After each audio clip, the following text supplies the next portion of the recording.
Okay, so tengok awak punya soalan. Okay, alright. Okay, ini saya punya soalan. Okay, saya rasa kita last class hari tu kita berhenti pada mana saya punya soalan ini skema. Pada soalan number 2, okay, lepas tu kita saya kata nombor 3 tu kelak akan datang, betul kan? Saya tak salah kan? Betul, Madam. Okay, so sepatutnya dah nampak untuk soalan-soalan seterusnya ni yang second hour tu dia lebih kurang je lah. So kalau student tu ada masalah, maksudnya dia masih lagi tak memahami they still not understand how the line spectrum is produced. Dia tak faham konsep nak kira delta E, bila masa nak kira E, okay, bila masa nak gunakan Rydberg equation dan sebagainya. Okay, so tanpa membuang masa, let's refer to this question. Okay, so you have this question. Okay, saya lupa tadi nak set pen ni sekejap Okay. Okay, the first line of Balmer series has a wavelength of 656.3 nanometer. Calculate its frequency.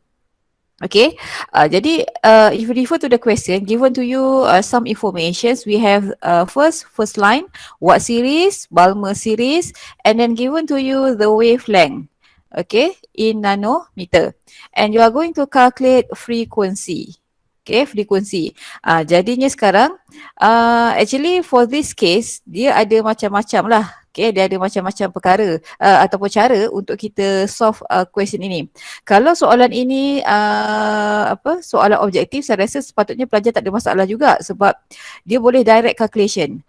Dan maksud saya kalau jalan kira tu ada dua cara, maksudnya kita nak kira direct menggunakan data yang ada, wavelength and frequency, ada relationship kat situ, ataupun kita nak gunakan delta E. So if you refer to this question, actually we can relate. Okay, we can relate the wavelength and frequency by using frequency, which is equals to speed of light divided by wavelength. Okay. So kalau you nampak kat sini, kita hanya perlukan constant speed of light sahaja.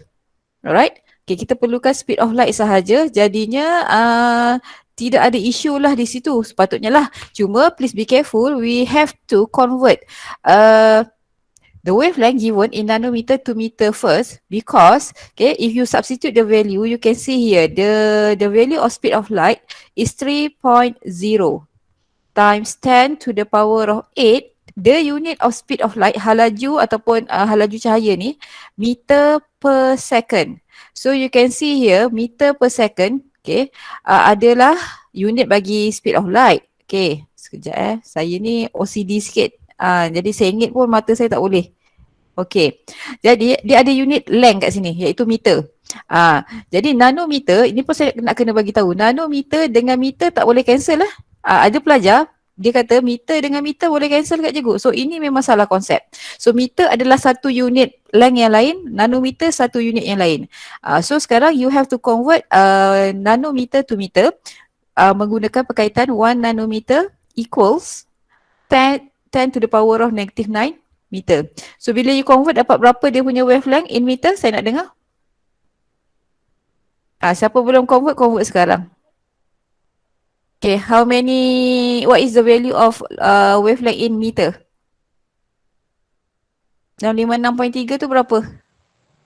6.563 darab 10 negatif 7 meter. 6.563 darab 10 kuasa negatif 7 meter. Yes, it is correct. So siapa yang tak tahu kena gunakan conversion inilah. Maksudnya apa? Saya tunjuklah kat sini kan apa? 656.3 nanometer. Kita tak nak unit nanometer, so kita kena cancel out nanometer. Jadi nanometer kat bawah ni lah. So kat bawah ni 1 nanometer darab 10 kuasa negatif 9 meter lah. So you can see here. So kalau you tekan calculator, you akan dapat. Betul atau tidak? Kelas? Betul, Madam. Alright, okay, good. So final answer should be, you can see here, you can cancel unit meter kat sini, and then remaining unit is per second, which is the unit of frequency. So final answer is, somebody give me the answer. 4.571 darab 10 kuasa negatif 14 per second. Okay, 4.571 times 10 to the power of 14 per second. Okay, good. Okay, dengan unit per second ataupun kalau tak nak unit per second boleh tulis apa? Unit ni? Yes, hertz Hertz. Simbolnya adalah H besar, Z kecil. Benda-benda ni kena alert. Kadang-kadang sebab benda ni adalah SI unit. Maksudnya satu dunia faham. Jadi kalau kita salah, kalaulah dalam exam biasanya dia akan penalize. Penalize tu maksudnya tolak satu markah lah. Sebab dia kata as a science student kita mesti tahu. Nanti biasanya dia akan cakap lah kenapa you all tak ajar anak murid you. Itu yang tak sedap kan. Jadi saya dah ajar dah. Okay, so next question. Okay, we have question number 4. Alright, so this is question number 4. Calculate the wavelength in nanometer and frequency of the fourth line in Lyman series. Baca soalan tu betul-betul. Macam soalan tadi tu saya terlupa. Tak apalah, nanti saya patah balik. Sebenarnya yang ini kan, dia ada satu cara lain lah. Kalau pelajar tu dia nak susah sikit, dia akan guna apa? Pelajar tu kalau dia nak susah sikit, mungkin ada pelajar guna cara lain. Saya terlupa nak ni. Mungkin dia guna kaedah apa? Dia cari delta E dulu, betul? Cari delta E menggunakan apa tu? Balmer series yang first line. Lepas tu cari delta E, gunakan perkaitan ni pula. Dia dah cari delta E. Okay, dia gunakan HC over lambda pun boleh juga. So you will get the same answer. Lebih kurang lah, lebih kurang. Okay, tapi jalan kerja dia jadi panjang lah sebab dia cari delta E. Macam mana nak cari delta E? Soalan dah beritahu bahawa first line in Balmer series. Jadi dia tahu N. Initial final tu. Okay, saya rasa itu tak ada isu. Kalau ada masalah nanti boleh PM saya lah. Okay, next question. Okay, next question. We have this question. Tengok soalan number 4 terlebih dahulu. Okay, calculate the wavelength in nanometer and frequency of the fourth line in Lyman series. Okay, kita tengok soalan number 4. Number 4 Okay, apa yang soalan nak? Wavelength dan caranya in nanometer. Okay, and frequency. Okay, lepas tu apa? Untuk garis yang keberapa? Fourth line in Lyman series. Jadinya kena tengok information apa yang ada membolehkan awak untuk jawab kat situ. Okay, so what is the important information yang membolehkan you jawab? Okay kelas, any question? Any suggestion? Apa yang kita boleh guna? Sekarang ni kita ada macam-macam formula kan? Ada formula EN, ada formula delta E, ada Rydberg. So sekarang kita nak settlekan wavelength ni. Rasa-rasa je dengan maklumat yang kita ada, fourth line in Lyman series ni, okay, fourth line in Lyman series, apa yang kita boleh guna untuk solve wavelength? 1 over lambda. So what is the name of the formula? 1 over lambda. Apa nama formula tu? Rydberg equation. Okay, good. By using Rydberg equation. Nak bagus kalau kita jawab macam ni lah kita tulis kan. Cuma saya sebagai pensyarah kena tunjuk benda yang betul lah. Okay, by using Rydberg equation. So what is the formula? 1 over lambda. Okay, kita tulis general formula dulu. Equals. Okay, seorang beri. RH Okay, times 1 over n1 squared. Times 1 over n1 squared minus 1 over n2 squared. Ada lagi saya cakap, bila kita tulis Rydberg equation, ada benda kita kena tulis kat sini. Apa kita kena tulis selepas formula itu? N1 kurang daripada N2. Yes, the requirement mesti tulis. Syarat ini mesti tulis. Where N1 is smaller than N2. Okay, so now by using this information, fourth line in Lyman series, guna jari pun boleh kan. Okay, garis pertama, garis keempat dalam Lyman series, dia mesti terhasil daripada transition of electron from mana ke mana. Okay, saya tulis ayat dulu. Fourth line, saya tulis ayat supaya kita boleh keluarkan maklumat sebab takut nanti ada yang keliru. Okay, sekejap. Saya tak nak guna PowerPoint sebab guna saya punya yang saya guna papan putih ni. Okay sikit lah. Fourth line, okay, in Lyman series, okay, is produced, okay, when an electron, when an electron drops from mana ke mana? Jangan tengok N1, N2 dulu. Kita recall balik. From? N5. 21, 31, 41, and 5, 2, and One. And and one. 1. Good. Okay. Ini adalah maklumat yang sangat penting yang kita nak guna untuk assign N1, N2 ni. Okay. So, bila kita dah tahu kita ada maklumat itu, okay, you sekarang kena assign. Therefore, N1 adalah berapa? Okay, N2 adalah berapa? Okay, seorang tolong sebut. N1, the value of N1. One. Okay, 1. N2, 5. 5. 5.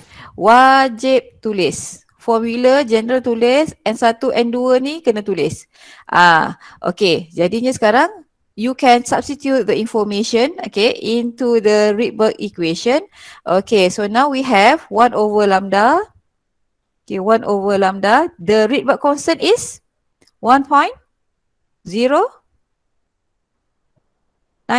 times 10 to the power of 7. 7 unit per meter, right? Per meter. Okay, so kalau you tengok formula tu, 1 over n1 squared. So 1 over 1 power of 2 minus 1 over 5 power of 2. Kalau saya tersalah ataupun tersalah tulis, bagi tahu kadang-kadang otak tu dah ni tapi tulis lain. Okay, you selesaikan, of course you akan dapat 1 over lambda dulu, tapi saya terus nak dengar lambda wavelength in meter terlebih dahulu, in meter. Okay, siapa yang dah buat, tolong berikan jawapan. Siapa yang belum buat, tolong tekan kalkulator. In meter tu first. 9.496. 9.496 times 10 Darab to the 10. power. Darab 10 kuasa negatif 8. Darab 10 kuasa negatif 8 unit Meter. meter. Okay, yang lain in meter dapat sama tak? Sama. Okay, but the question asks you in the final answer for wavelength must be given in nanometer. So, bila you convert kepada nanometer, suppose gunakan tadi perkaitan apa? Saya tulis je lah. 1 nanometer equals 10 to the power of negative 9 meter. So, suppose you will get around 949.6 nano. Salah. 94. Tersilap. Ni kan 10 negatif 8. Okay, 94.96 nanometer. Betul tak? Betul. Betul. Okay, so substitution tunjuk final answer, dia akan tengok yang ni. So nanometer tu mesti ada. Kalau you tulis 94.96 sahaja without unit, salah. Sebab ini adalah unit length, unit panjang, kuantiti yang mesti ada unit. Jadi bila ada unit, kita mesti buatlah unitnya. Okay. Alright, any question untuk soalan number 4? Ada yang nak tanya? Question number 4. Okay, tak ada? Tak ada. Okay, kalau tak ada, sebab saya kalau sempat nanti saya nak mengajar lukis orbital. Kan? Okay, sekejap. Saya nak copy yang ni. Okay. Sekejap lock pula. Copy to the next slide. Okay. Okay, so sekarang kita pergi pada soalan number 5. Okay, number 5. Soalan ni berangkai sikit. Okay. Calculate the wavelength. Yes. Wei Ming? Madam, the question just now have 1 to 5 Ada frequency. frekuensi, right? Oh, saya terlupa. Thank you. Wei Ming. Frekuensi. Okay, very easy question. Thank you, Wei Ming. Frekuensi. Okay, class. We have wavelength. Okay, sekejap We have wavelength. And we are going to calculate frequency. So what is the relationship between frequency and wavelength? Somebody can give me the relationship, maksudnya formula lah. Okay, frequency. V And equals C over lambda. Okay, good. Frequency which is C equals, divide by lambda. Okay, so masukkan saja nilai lah. Maksudnya yang ini kena masuk nilai yang ni lah. Meter. Tak boleh masuk nilai yang nanometer macam tadi. So saya terus beri saja jawapan akhir. Okey, jawapan akhir untuk frekuensi, kalau saya tersalah bagi tahu, lebih kurang 4.570 darab 10 kuasa 14 per second. Is it correct? Lebih kurang lah. Betul? Menghampiri ni, betul ke?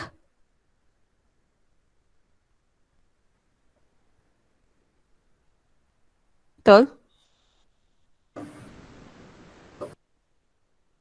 Wei Ming? Saya dapat 3.159. Saya salah tulis ni lah, saya salah salin jawapan. Betul. 3.159 kan? Betul. Saya tersalah tengok nombor soalan.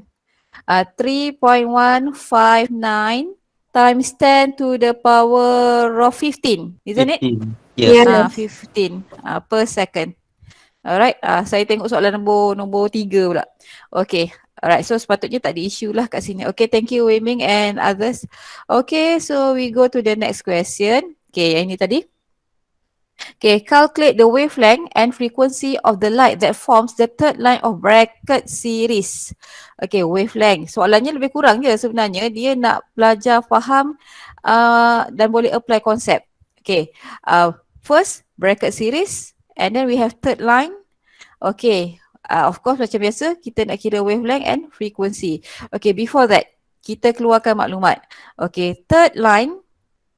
Okay, third line of bracket series, okay,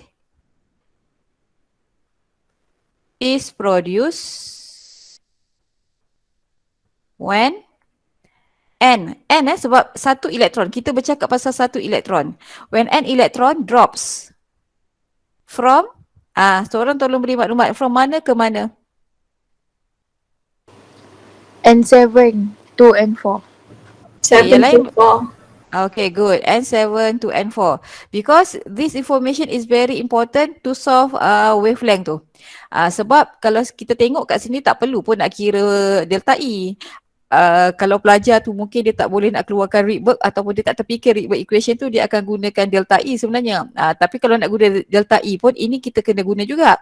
Kalau tak nak formula delta E, nak guna Rydberg, N7 dengan N4 tu pun kita kena guna. So, since kita nak kira wavelength, okay, kita nak kira wavelength by using this information, so we can use Rydberg equation.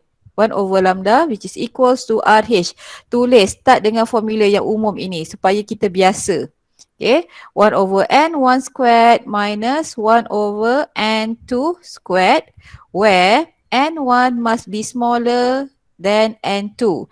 So, you have to write the general formula and now assign the value of N1 and N2. Therefore, from this information, N1 goes to 4. 4 and N2 goes to 7. 8. So ini satu lagi lah yang dia akan lihat selain general formula. Okay, general formula dan penggantian tu dia saling berkait lah. Okay, tapi yang ini memang biasanya kita akan bagi markah. Okay, next buat penggantian. Sepatutnya tak ada isu lah kat sini penggantian tu. Cuma mungkin ada yang nanti bila nak tengok balik dia kata macam mana madam boleh dapat jawapan ni.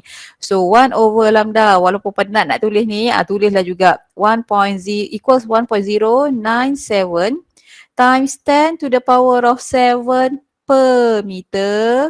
Okay, tunjuk penggantian 1 over 4 power of 2 minus 1 over 7 power of 2. Okay, so you will get the wavelength in meter first. Okay, seorang tolong beri saya wavelength dalam meter. Yang tak buat tolong kira. Yang dah kira tolong berikan jawapan. So wavelength in meter is 2.16766. okay, 2.166 times 10 to the power of -6. -6 meter. So dalam soalan dia mention dia tak mention in nanometer ke apa. Sebab dia kata calculate the wavelength kan. Jadi tak nak tukar kepada nanometer pun tak apa. Tapi kita ni nak belajar. Kalau nak belajar maksudnya kita nak mahir conversion unit tu, kita boleh tukar lah. So maksudnya kalau in meter betul, mestilah in nanometer tu betul. Jadi sepatutnya kalau in nanometer you akan dapat 21 berapa kelas? 66 kan? 2166. Nanometer. So since soalan ni tak minta dalam unit meter ke nanometer, mana-mana yang nilainya betul kita terima. Okay, alright, so that is for wavelength. So ada satu lagi soalan dalam 51 tu, dia tanya frekuensi. Saya beri sajalah jawapan akhir. So frekuensi, okay sekejap, equal C over lambda. So you may check the answer. So sepatutnya frekuensi kita adalah berapa? 1.385 darab 10 kuasa 14. 1.385 85 darab 10 kuasa 14 per unit second. per second. Lebih kurang Okey, sekejap saya nak tulis. 1.385 darab 10 kuasa 14 per second. Okey, yang lain dapat betul ke? Sama? Lebih kurang? Okey, betul Sama. Okey, good. Sama. Apa tu? Pula. Betul tak? Sama. Okay. Alright, good. Okay, next question. We have question number 2, tak silap. Calculate the energy of an electron. Ni kena baca soalan betul-betul. Calculate the energy an electron at its excited state before it drops to produce the second line of Balmer series. Okay. Soalan ni dia tak berkait dengan soalan satu kalau kita baca, sebab soalan satu dia gunakan bracket series, soalan nombor tu dia gunakan Balmer series. Okay, an electron dan dia sebut satu lagi keyword excited state before it drops to produce the second line of Balmer series. Okay, jadi kita outline ataupun keluarkan maklumat.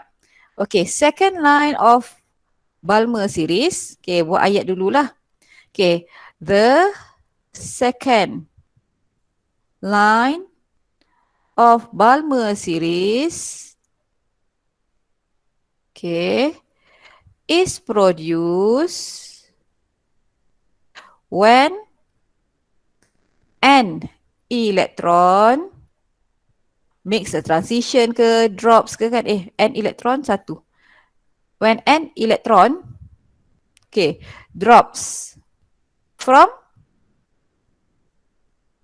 n berapa to n berapa? Okay, first line mesti 3 ke 2. Second line mesti dari mana ke mana kelas? 4 ke 2. Okay, ini information yang penting. Jadi soalan bukan suruh kira delta E. Soalan suruh kira energy of an electron at its excited state. Jadi maksudnya excited state kita adalah yang dekat initial energy level tu. Final energy level maksudnya dia drop to n final. So ini yang kita nak kira. So we are going to use E. E apa formula kita? General formula dia? En equals Negative RH times 1 over n squared. So actually we are going to calculate E4. Energy at the fourth energy level. So substitute all the values. We have negative 2.18 times 10 to the power of negative 18. Biasakan masukkan unit joule times 1 over 4 squared. Okay, so you will get the answer. So somebody can give me the answer. Negatif 1.3625 darab 10 kuasa negatif 19. Okay, negative 1.36 1.3625 Betul? Saya ambil negatif 1.363 lah. Okay, times 10 to the power of negative 19. With Joule. unit joule. Tak ada unit salah. Okay, dua perkara ni penting. Dia mesti negative value and its unit. Okay. Jadi ini yang kita pelajar sepatutnya bezakan. Bila masa nak kira EN, bila masa nak kira delta E. Alright. Okay. Baiklah. Saya rasa kita dah habis untuk second hour kan? Sampai face to face, betul? Okay. Jadi kita teruskan. Okay, continue with the next question. Yang ini. Soalan ini given to you a table containing colours. Okay. Alright. So ada yang tak nampak nanti Kang ni soalan minggu berapa lah Kang ada tak nampak. Ni week 5 third hour. Okay, with the reference to the table below, okay, given to you the colour of line spectrum and its wavelength. Okay, we have red, green, blue. Okay, saya nak tanya awak. I would like to ask you, these lines are located in what region? Visible. Walaupun soalan tak tanya, saya boleh tanyakan sebab kita dah belajar. Kalau visible region dia mesti ada warna. 4 warna yang pertama tu kita kena tahulah red, green, blue. So these are the lines which is located in visible region. Dia dalam visible region. And what series? In what series? Balmer series. Yes, in Balmer series. Kita mesti tahu Balmer series tu dia boleh berada pada visible region and ultraviolet. Tapi the first 4 line adalah visible region. Jadi given to you each line with their respective wavelength in nanometer. Okay, the first question 1A, kalau you tengok kat sini, calculate the energy emitted in the formation of red line and green line. Okay, dia nak awak kira energy emitted. Maksudnya bila kita sebut energy emitted maksudnya tenaga yang telah dibebaskan. So energy will be released or energy is emitted when electrons makes a transition from higher to lower energy level. Jadi maksudnya kita nak kira delta E. Okay, for the formation of red line and green line. Okay, jadinya sekarang since we have a wavelength. Okay, kita ada wavelength. Dia ada banyak cara juga nak jawab. Kalau pelajar tu fikir terlalu, dia tak fikir macam mana nak kata? Apa formula aku apa maklumat aku ada, apa formula yang aku boleh guna. Kalau dia hanya fikir delta E, cari initial final, dia akan buat jalan kerja yang panjang lah. Tapi sebenarnya ada satu cara yang paling mudah kat sini. Contohlah kalau saya nak gunakan, if I want to calculate the energy emitted for the red line dengan wavelength yang saya ada, okay, saya boleh guna apa ya kelas? Let's say A, I want to calculate for red line. Okay, saya nak kira delta E dengan maklumat wavelength yang saya ada. So, maksudnya macam mana saya nak kira energy emitted which is delta E dan relate dengan wavelength? Delta E equals to? HC over lambda. Lambda. Yes, we can use directly delta E equals to HC over lambda. Kalau pelajar tu nak guna initial final tu, maksudnya formula delta E tu, bolehlah, cuma dia tak menggunakan wavelength tu lah, maklumat wavelength, dan dia akan jadi jalan kerja yang sangat panjang. Kemungkinan besar kesalahan pun akan banyak kat situ. Sebab dia kena cari delta E, dia kena gantikan nilai N initial final yang betul juga. Kalau tak dia akan salah. Okey, jadi saya hanya tunjuk jalannya ini. Siapa gunakan formula delta E equals to RH 1 over N initial squared minus 1 over N final squared, you sepatutnya dapat jawapan yang betul juga. Okay, what is the value of Planck's constant? H adalah Planck's constant. So berapa nilai Planck's constant? 6.6256 darab 10 kuasa negatif 34. 6.6 256 256. times 10 to the power of negative 34 unit joule second. Okay, times speed of light. Okay, good. Siapa tadi tu? Siti Nur Amira. Okay, speed of light is 3.0 ataupun 3 pun boleh. Times 10 to the power of 8 meter per second. Okay. Speed of light meter per second kan? Okay. And wavelength given. Okay, wavelength untuk red line tadi berapa? Sekejap saya terlupa. 656.3 nanometer. Okay, apa kita perlu buat pada wavelength? Nilai wavelength tu? Tukar kepada meter. Ya, itu you buat kerja sendiri. Maksudnya you kena buatlah penukaran tu, conversion itu. Okay. Lepas tu you akan ni lah. Sekejap saya tengok, saya dengar ada yang left ke yang nak masuk ni. Saya dah separuh jalan ni, susah saya nak patah balik. Kesian kat orang yang tengah mendengar pengajaran. Okay, so tukar kepada nanometer, tukar kepada meter, supposed to be 656.3 okay, times 10 to the power of negative 9 meter, betul? Betul. Okay. Jadi you akan cancel out meter, apa lagi? Second and per second. So nampak remaining unit adalah joule. Okay, dengan menggunakan penggantian yang saya tunjukkan ni, cuba berikan jawapan akhir. 3.0286 times 3.0 times 10 to the power of negative 3.0 19. berapa tadi awak sebut? 286. 286. Boleh lah.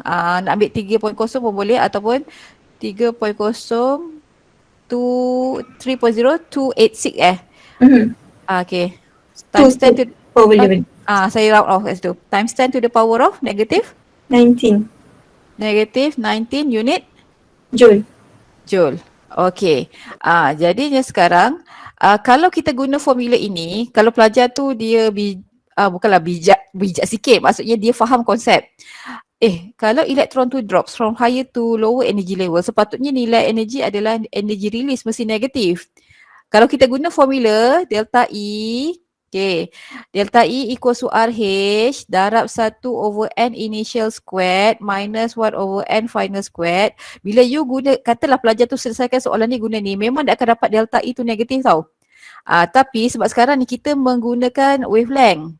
Wavelength kita kan memang nilai positif. Sebab itu delta E kat sini, kalau kita guna formula ini terus dapat positif. So tak ada jadi isu kat sini, memang kita terima. Kalau yang ini, kalau kita guna formula yang delta E yang saya starkan tu, memang you akan dapat negatif. Itu menunjukkan konsep energy release tu memang sangat ketara lah kita nampak. Tapi kalau kita guna formula ini, you akan dapat kat sini ni positif sebab kita hanya mirror energy changes. Jadi dan kita relate dengan wavelength. Jadi sebab itu kita akan dapat kat sini positif lah. Tapi kita kena faham sepatutnya energy emitted. Sebab soalan tu dah jelas, dia sebut energy emitted. So berapa energy release? 3.03 darab 10 negatif 19 joule. Okey, jelas kenapa kat sini tak dapat negatif? Jelas? Jelas. Okay. Alright, so kalau jelas, kita boleh teruskan untuk satu lagi line apa? Blue line. Betul? Green. Oh sorry, green. Saya punya soalan kat sini. Green line. Okay, green line. Okay, sekejap saya naikkan canvas ni ke atas. Apa yang telah berlaku? Okay. Okay, for green line, bila jawab, buat elok-elok ya. Tulis dengan teratur. For green line. Okay, jadi kalau green line, we use the same method ataupun cara. Delta E equals to HC over lambda. So show the substitution. Walaupun saya rasa macam nak tunjuk juga ke, tapi takut ada yang tak tahu. 6.6256 darab 10 kuasa negatif 34 joule second times 3.0 times 10 to the power of 8 meter per second. Okay. Buat masa ni saya tak sediakan lagi soalan quizzes ke apa sebab saya nak lebih kepada fokus pemahaman konsep. Okay, the wavelength given adalah, okay, kita terus tukarlah. Betul tak ni? 486.3 darab 10 kuasa negatif 9 meter. Betul kan? Betul. Okay. Alright, cancel out. Okay. So somebody give me the final answer, the value of delta E and energy emitted. 4.087 darab 10 kuasa negatif 19 joule. Okay, around 4.087 times 10 to the power of negative 19 joule. 19 joule. Okay, lebih kurang lah. Siapa ambil 4.1 pun boleh juga. Tapi this one is better. Okay. So kalau faham kat sini, faham jelas, maksudnya okay lah. So far setakat ni okay lah kalau you dah faham. Okay, baik. Jadi sekarang kita pergi pada next question. Sekejap saya nak tengok saya dah copy belum next question ni. Okay, belum. Okay, sekejap Okay, soalan seterusnya tu dia berkait dengan table atas tu lagi. Okay, sekejap. Lock pula. Saya semalam tak berapa sihat jadi saya tak sempat nak rakam video yang untuk lukis orbital pun saya tak mampu. Ni dah okey sikit lah. Okay, baiklah. So now settle with question A. Okay, let's continue with question B. Still, we have to refer to the table given. Calculate the value of N. Okay, kita kena calculate apa? N, value of N maksudnya energy level for each line. Okay, when an electron at its excited state. Okay, macam mana ni dengan maklumat yang kita ada? Apa maklumat yang kita ada? Wavelength. Kita nak kira N at excited state. Rasa-rasanya apa cara paling mudah lah dengan data yang kita ada ni, kita nak kira menggunakan formula apa?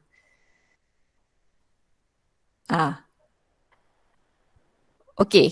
Kalau yes, Maisarah, Nur Maisarah. Delta E equals to RH times 1 over N initial squared minus 1 over N final squared. Okey, saya tengok kat sini Awak kata kita boleh guna delta E over RH times 1 over N initial squared minus 1 over N final squared. Okey.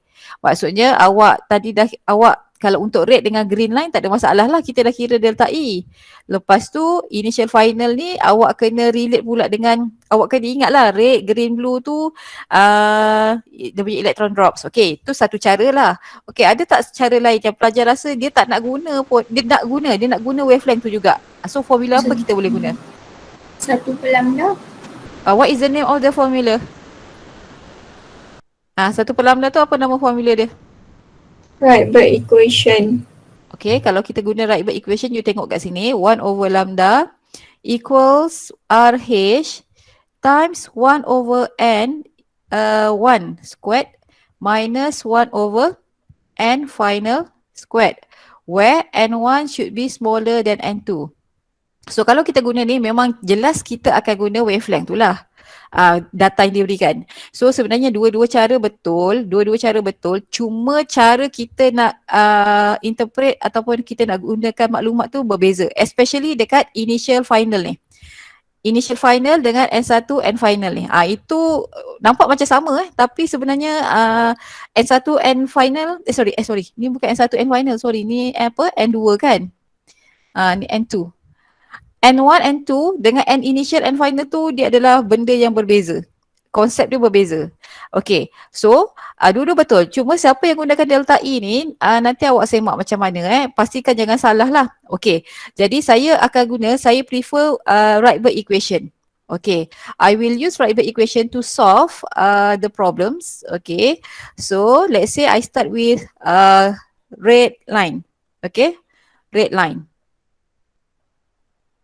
Okay, untuk red line, saya terus guna 1 over lambda equals RH times 1 over N1 squared minus 1 over N final squared. N2 squared. N2 squared. Yang ini memang saya akan tulis banyak kali lah. Where N1 is less than N2. Okay, untuk red line, kat sini lah kita akan recall kan, untuk red line kan. Sebab wavelength kita dah ada. Wavelength kita memang dah ada, dah diberikan dalam soalan. Okay, untuk red line, okay, kita tengok red line tu adalah the first line in Balmer series. Betul tak? Betul. Kita kena assign sekarang. Okay, kalau the first line, dia mesti drop daripada N3 ke N2. N3 ke N2. Itu kalau kita gunakan konsep initial final. Tapi sekarang saya nak gunakan Rydberg equation. Jadi nilai 3 dengan 2 tu saya kena pilih siapa N1, siapa N2. Jadi kalau kita gunakan Rydberg equation, okay, apakah nilai N1, apakah nilai N2? N1 2. N1 is 2, N2 is 3. 3. Ini kalau guna Rydberg equation, dia akan jadi macam ni. Tapi siapa yang guna delta E tu tak ada masalah, dia akan terus direct guna lah. Cuma nanti dia akan terus dapat lah. Kat sini kita kena fikir dulu. Sebab sekarang saya nak gunakan terus wavelength tu. So kita akan substitute the value. Okay, jadi kalau kat sini nak ikutkan 1 over lambda, terus kat sini 1.097 times 10 to the power of 7 per meter. Okey, dah harapkan dengan terus masuk nilai 1 over 2 squared minus 1 over kita ni buat short sendiri kan. Sebenarnya kita nak mencari, betul tak? Bukan nak cari wavelength. Dia nak N ni kan. Betul tak?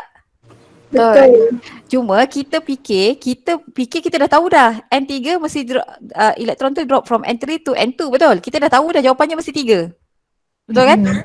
Tapi sekarang kita nak cari, kita nak gunakan Rydberg equation tu, kita nak cari N2. So kat sini N2 lah, power of 2. So siapa guna initial final tu dia macam dapat direct lah tapi dia tak guna langsung lah wavelength tu. Okay, so selesaikan guna matematik. Okay, jadinya you akan ganti kat sini. Saya lupa tadi ni nak ganti wavelength sebab dah tersilap. Bukan tersilap apa. Dah terus macam nak kira apa sebenarnya. Okay, 1 over, okay wavelength kita untuk rate tadi berapa? 656.3 So 656.3 darab 10 kuasa negatif 9 meter. Okay. So kat sini nampak ni dah matematik. Nampak tak kimia ni? Dia kimia tapi gunakan maths. Okay. So solve for N2. Ni N2 squared. Jadi you akan selesaikan, you akan dapat, tolong cek pengiraan saya, tolong cek, takut tersilap. Kalau dengan penggantian yang saya buat ni, betul tak jawapannya adalah 3? Betul. Betul. Okay. Jadi sebenarnya kita dah tahu, cuba kita macam kita nak membuktikan betul ke aku dapat yang 3. So betul. Jadi formula, okay sorry. Sebab guna tu. Formula yang ini adalah ideanya, penggantian, and this one is the final answer. Okay, and it must be a positive integer. Siapa dapat N2 negatif 3 salah. Kenapa dia dapat negatif? Sebab dia salah assign N1, N2 tu. Maksudnya kalau dapat negatif salah sebab konsep N mesti positive integer starting from 1 until infinity. Okay. Baik, tadi siapa Suci dia guna delta E. Dapat tak 3 Suci? Siapa guna delta E punya formula dapat tak ada dia punya tu adalah N3. Bukan Dapat. saya madam. Dapat Suci? Bukan awak saya. dapat. Bukan saya tak ingat siapa. Dapat siapa yang guna delta E mesti dapat juga dan mesti positive integer. Okay, so now let's continue with green line. Okay, green line pun lebih kurang sama. Okay, cuma saya tunjuk sahajalah penggantian untuk green line. Okay, so now for green line, okay, green line, red, green, blue. So green line ni adalah garis kedua, the second line in Balmer series. Kita tahu kalau second line, electron must drop from berapa ke berapa kelas? 4 to 2. 4 to 2. Kita tahu jawapannya mesti 4. So sekarang N1 adalah 2. N2 yang kita tak tahu. Jadi by using the same formula, saya hanya tulis general formula sebab sama. Okay. 1 over N, 1 squared minus 1 over N2 squared. Okay, ini kena tunjuk. Jadinya yang penting kat sini, ini kena tukar kepada change ataupun convert to meter. Wavelength kena convert pada meter. Okay, jadi dengan menunjukkan penggantian, adakah awak dapat N2 equals to 4? Dapat. Dapat? Yang lain? Pelajar lain? Dapat. Oh, hari ni kurang dengar suara pelajar lelaki. Suara Is tadi dengar lah awal-awal tu. Wei Ming, yang lain tu tak tahu. Ada seorang tadi, Haris ke Amirul ke saya tak ingat. Okay, 4 Okay, and the last one. Yang ni saya rasa sebab sama je dengan tadi. Green, blue. Okay, blue ni the third line kan? In Balmer series kan? So suppose N1 mesti 2. We are going to calculate N2. Tak tahu. Jadi by using the same formula, you tunjukkan penggantian, tunjukkan. Nanti kan ada yang tengok recorded meet dia tak faham.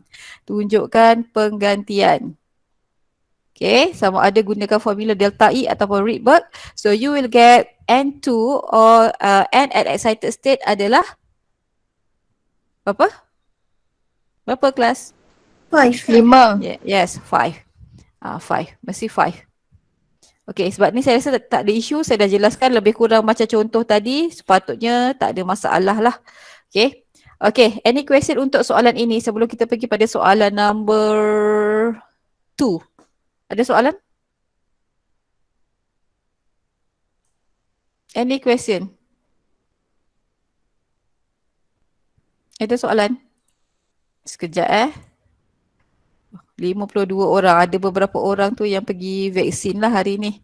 Ada 2 orang yang inform saya pergi vaksin. Yang tak inform tu memang tak masuk kelas lah kot. Kalau dia inform okey. Okey, baiklah kita teruskan dengan soalan number 2. Sekejap saya nak copy ke soalan ke page sebelah ya. Okey, copy, add page. Yes. Okay. So now, question number B2. Sketch the energy level diagram to show the transition of electrons that produce the red, green and blue line. Okay, bila dia kata sketch the energy level diagram, kita kena recall balik energy level diagram ni macam mana rupanya. Saya rasa saya dah tunjuk dalam video dan kelas yang lepas. Sebab dia bukan minta line spectrum. Line spectrum dekat soalan bawah. Energy level diagram. Okay, last class saya dah tunjukkan macam mana kita nak lukis energy level diagram. Jadi apa kita nak kena buat first sekali? Paksi. Paksi kan? Kenalah buat paksi sekejap. Saya nak guna visualizer ni tapi kadang-kadang internet boleh juga visualizer guna handphone je. Tapi internet tak berapa kuat dia, kadang-kadang dia blur sikit tapi terpaksa lah guna. Okey, tak apa. So kita akan sekejap dia mulalah ni. Okey. Baik, so yang ni saya ketepikan dulu. Okey. So kat sini kita label sebagai apa kelas? Mesti label yes, energy. Okey, kalau sekejap saya naikkan ni. Kalau saya nak start dengan N1, kan hari tu saya tunjuk. Saya kata nak start dengan N2 pun boleh sebab kita nak buat untuk Balmer series je ni. Kalau saya nak start dengan N1, tak ada masalah. Kita buat je lah N1 tu. Sekejap. Teknologi ni kadang-kadang macam nampaklah wow-nya tapi bila macam ni dia tak sama dengan whiteboard sebenarnya ya.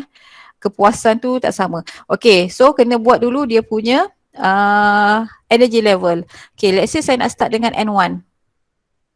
Okay, buatlah macam ni. Okay, N1 nanti labelkan kat tepi. So N1 dengan N2 jarak dia agak jauh sedikit gap sebab different in energy dia masih besar. So agak-agak lah mesti nampak beza. Dan jangan lukis kecil-kecil saya kata. Okay, so itu N2. Jadi saya label dulu kat tepi ni. Sekejap. N1. Sini N2. Okay, next continue with N3. N3 and N2 jarak dia agak dekat sedikit. Agak-agak lah ya. Okay. Alright, saya boleh je nak tunjuk skema jawapan tu tapi tak best lah. Rasa macam tak tunjuk lively buat kan. Okay, ni apa tadi? N3. So for 3 garis tu kan, maksudnya 3, 2, 4, 2, 5, 2, 6. Kita buatlah sampai 7 garis. So sekarang ni kita nak buat garis seterusnya. Atas sikit. Ni N4. Okay, 4. 5. Tak adalah orang nak tengok skala berapa tu tapi kita boleh nampak beza. Okay, 6. 6. Buat sampai 7. Makin lama makin dekat dia punya garis tu. Okay, 7. Okay, saya tepikan dulu. Okay, so label N4, N5, N6, N7. Tak selari pula. Awak buat betul-betul lah. Okay. So the first transition in this energy level diagram, kita kena tunjuk untuk the first line. Jadi first line mesti transition daripada mana ke mana kelas? From N? 3 to 2. Yes. Good. 3 to 2. So saya nak bezakan. You tak nak guna warna pun tak apa sebab kita tak penting pun warna tu, cuma kita kena tahulah. Tapi sebab saya nak kepuasan, so saya gunakanlah warna merah dan mesti ada arrow sekejap. Arrow. Macam ni. Transition mesti arrow ke bawah sebab sekarang kita buat emission spectrum. Okay, next the green line, the transition from 4 to 2. 4 to 2. Okay, jadi saya nak guna green lah. 4 to 2. Okay, saya tepikan sekejap. Okay, 4 to 2. And the third line is the blue color, blue line. So the transition from 5 to 2. 5 to 2. Okay, baik. Jadi ini adalah energy level diagram. Jadi nak bagus kita tulislah kat sini. Energy level diagram. Okay. So itu baru energy level diagram. Kalau kita baca soalan, sekejap saya turunkan. To show the transition of electron that produce red, green and blue lines. Itu sahaja. Okay, jadi sekarang kita akan sambung pula. Kita akan sambung dengan apa? Line spectrum. The next question adalah line spectrum. Saya buat kat bawah. Sekejap Okay. Dan awak ada data wavelength tu kan dalam table tu, betul? Betul? Betul. Betul. Jadi data wavelength itu as a reference, bukan untuk suka-suka je. Maksudnya kita nak buat energy pula apa, line spectrum tu, kita kena gunakan maklumat wavelength tu. Okay, so bila kita kata line spectrum, dia mesti macam ni lah lebih kurang. Okay, so kita tetapkan parameter, kita yang tetapkan parameter nak start wavelength yang paling panjang tu sebelah kiri line spectrum ke sebelah kanan. Jadi saya nak senang, saya buat ke kiri saya ni adalah wavelength increase. Maksudnya ke kanan ke kiri adalah wavelength yang paling panjang. Okay, jadi kalau you tengok daripada data, red line mempunyai the longest wavelength, isn't it? Betul atau tidak? Tengok data dalam jadual tu, betul? Betul kan? Betul. Jadi dia barulah kita buat dia punya line spectrum. Sekejap. Ikut ni. Okey. Tak nak guna warna merah pun tak apa, saya kata saja je nak ni kan. Okey, labelkan kat sini. 65, mana saya punya data? 656.3. 656.3 nanometer. Nak lagi bagus tulis rate. Ni tadi pun boleh tulis lah rate kat atas tu.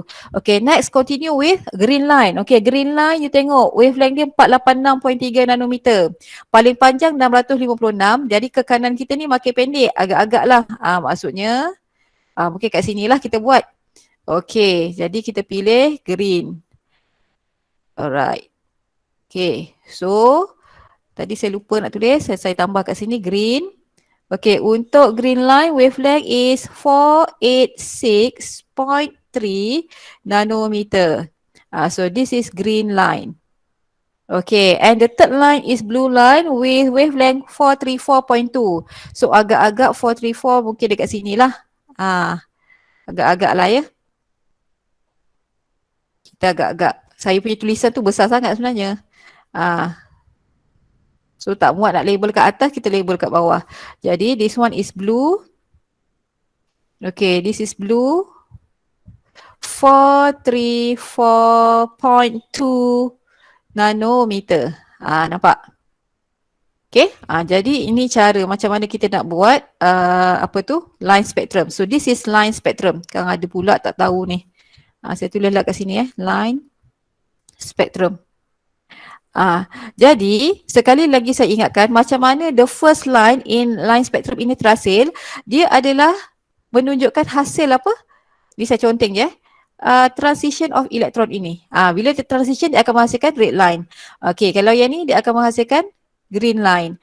Kalau yang daripada 5 ke 2 dia akan menghasilkan blue line which is recorded on the photograph plate. So you tak payahlah buat dash line tu. Saya je yang conteng kat situ. Okay, any question for line spectrum? How to sketch the line spectrum?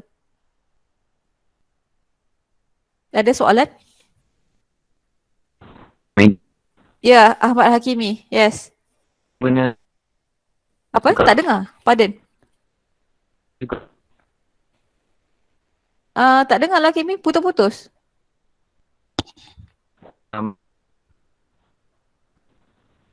Tak apa dengar. You type ke, saya tak pasti line saya ke, line awak ke. You type, saya tengok. Sekejap kelas saya buka chat box. Type dekat chat box lah Kimi. Sebab cakap dia putus-putus lah. Ada Kimi. Ahmad Hakimi.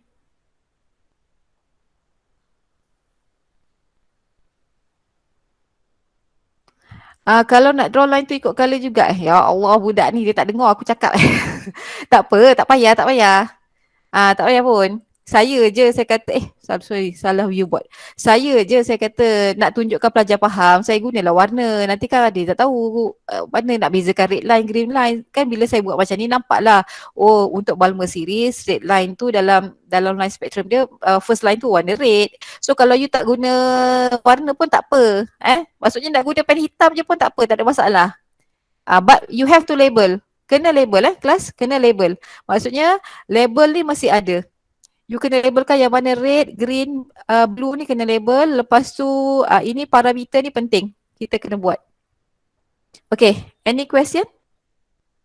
Ada lagi nak tanya pasal line spectrum? Madam, Yes, ID. apa kalau saya start terus N2 boleh tak?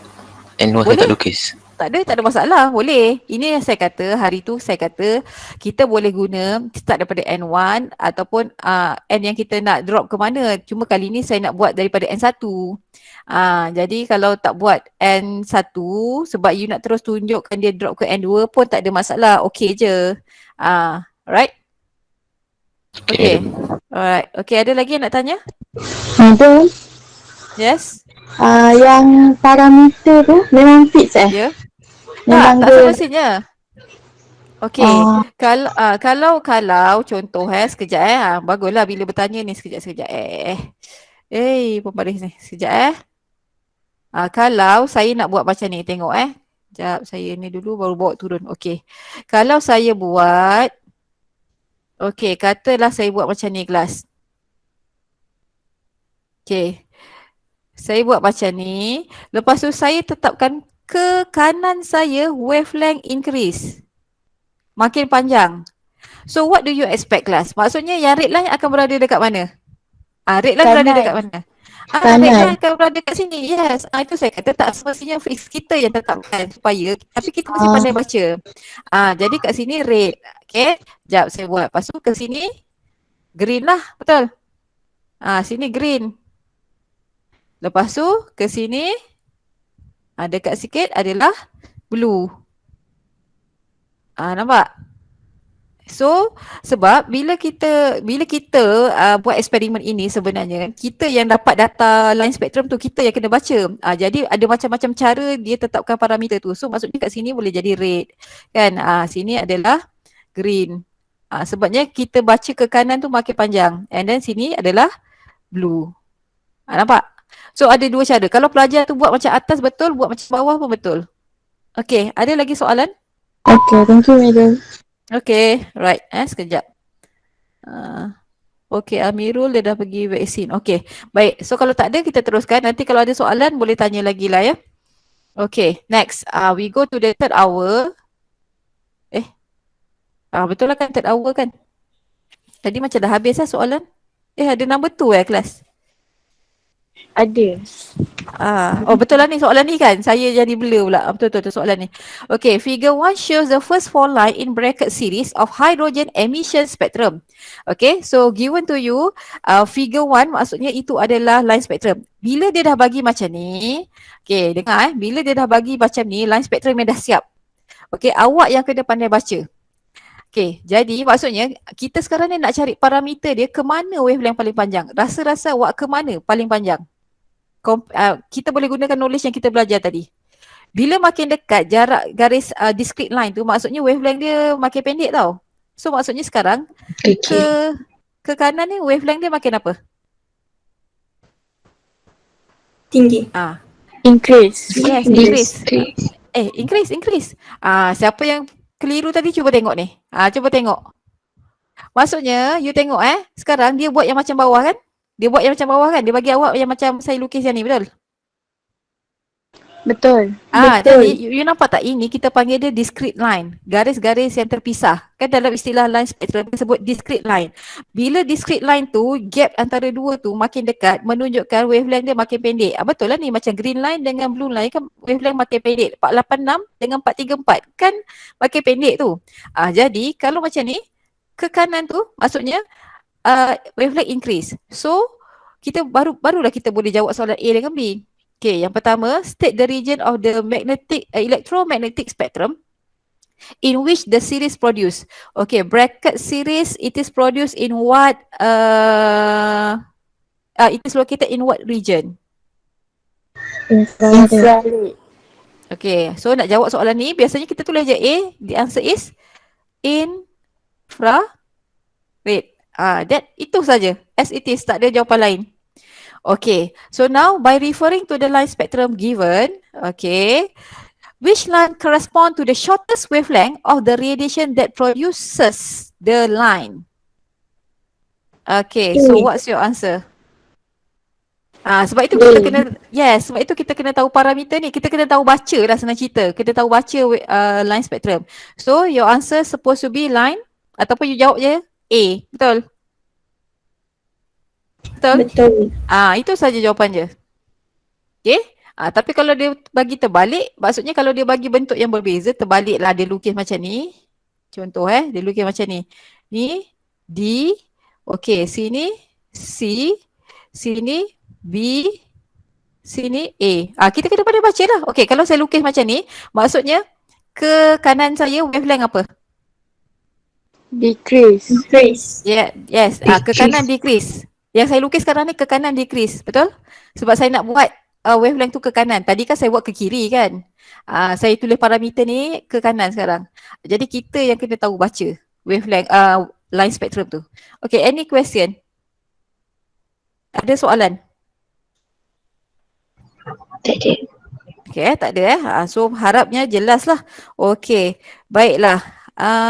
Okay, ada masa lagi saya nak teruskan kepada third hour yang face to face, which is related to ionization energy. Yang ini saya rasa saya tak bagi video lecture tu dalam saya tak up kat YouTube sebab very simple je lah. Okay, tapi kita fokus waktu kita punya tutorial. Okay, so firstly saya sengaja masukkan soalan define ionization energy sebab definition itu membolehkan kita faham will help us to understand more about ionization energy.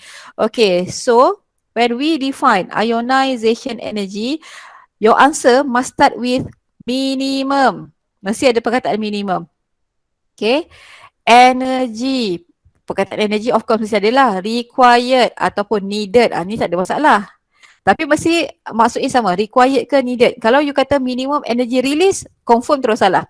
Okay. For the complete removal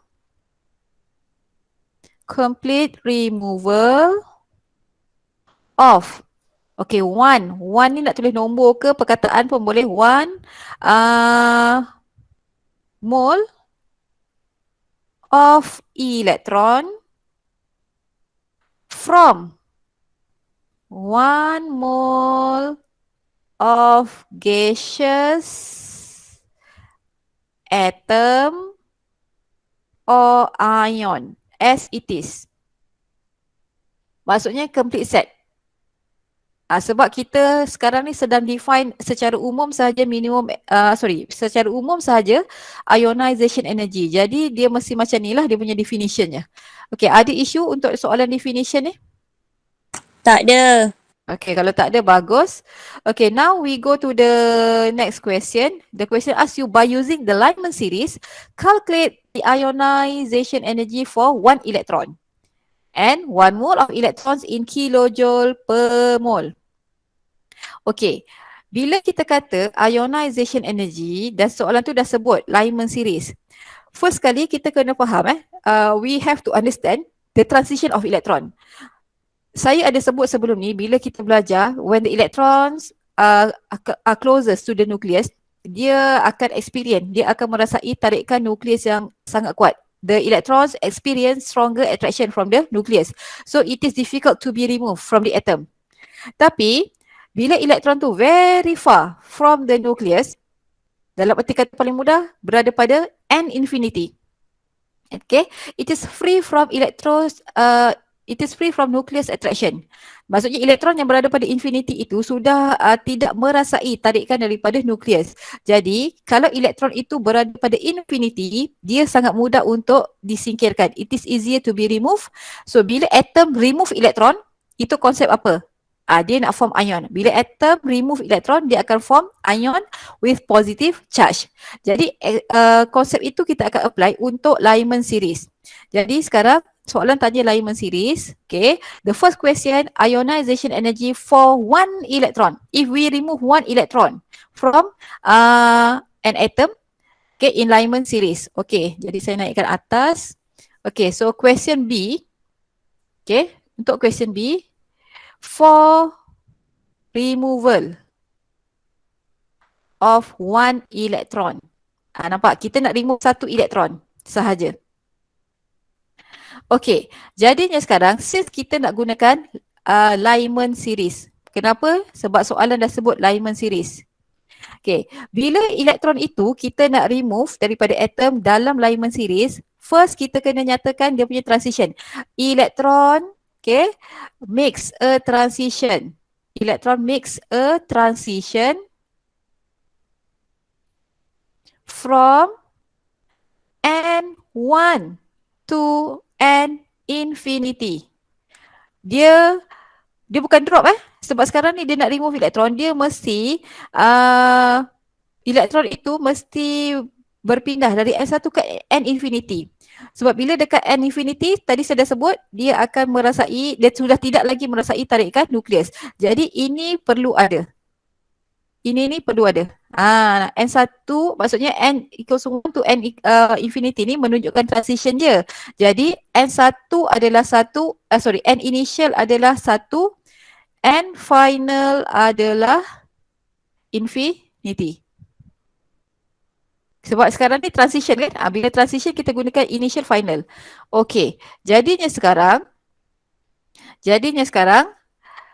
dia tanya ionization energy. Berapa tenaga? What are the minimum energy required to remove one electron if the electron makes a transition from N1 to infinity? So we will use delta E equals RH times 1 over N initial squared minus 1 over N final squared.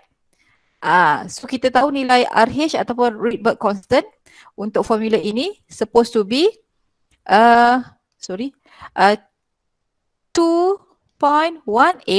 times 10 to the power of negative 18 joule. Okay, times 1 over initial berapa? 1 power of 2 minus 1 over infinity power of 2. Okay, 1 bagi infinity, 1 bagi dengan satu nilai yang sangat besar.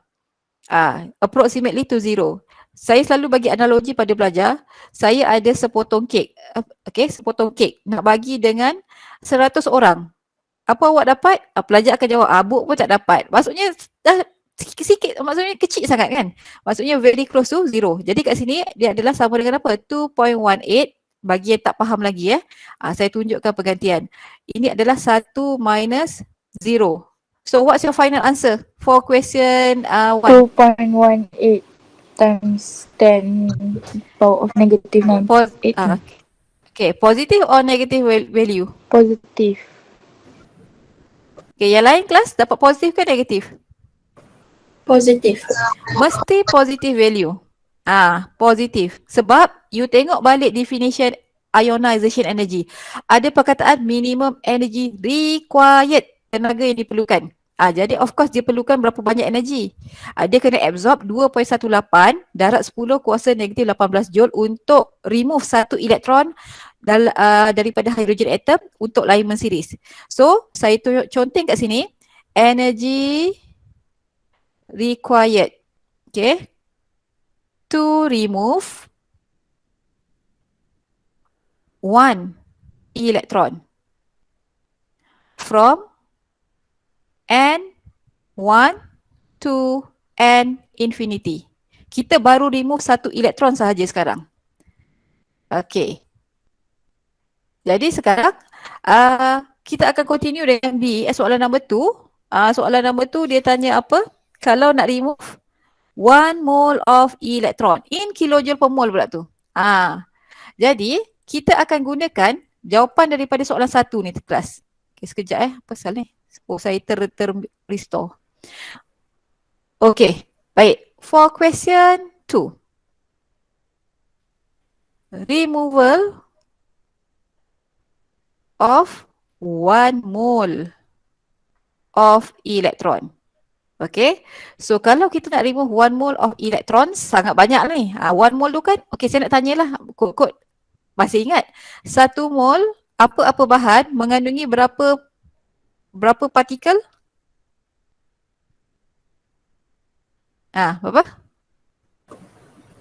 6.02 darat 10 kuasa 23. Ini kan perkaitan dia kan. 1 mol sebarang bahan, apa-apalah, atom ke, elektron ke, mengandungi banyak ini, terlalu banyak. Jadi sekarang kita nak remove bukan 1 elektron. Untuk soalan number 2, kita nak remove 1 mole of elektron. Okey, jadinya sekarang kita lihat kepada perkaitan yang kita buat tadi.